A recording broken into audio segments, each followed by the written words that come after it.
Prayer, as we all know, is a means of communication with God. Elijah prayed and asked God to send down fire, and there was an instant response. 1 Kings 18:36-39.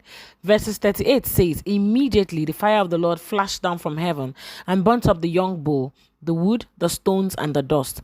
That prayer lasted less than 2 minutes. Let us briefly look at the components of Elijah's prayer. Verses 36 says that Elijah walked up to the altar and prayed, "O Lord, God of Abraham, Isaac, and Jacob, prove today that you are God in Israel and that I am your servant." That is worship. We see Elijah telling God in the conclusion of the verse that, and I quote, "Prove that I have done all these at your command." This is obedience. We establish in the verse that it was God's will to prove himself on that day before the prophets of Baal. A lot of times our prayer is centered on us rather than God's will. We see Elijah partnering with God for the manifestation of God's glory. Elijah was saying to God, as inferred, "Do this for your name's sake and not for me." David partnered with God to bring down Goliath.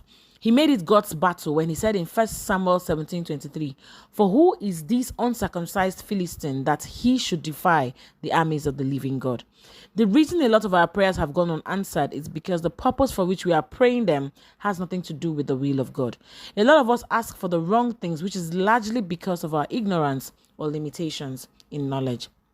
This brings us to a new episode of Soaring Daily titled Answered Prayer, also known as the Secrets to Answered Prayers. Please don't forget to follow us on all our social media handles. God bless you as you do so.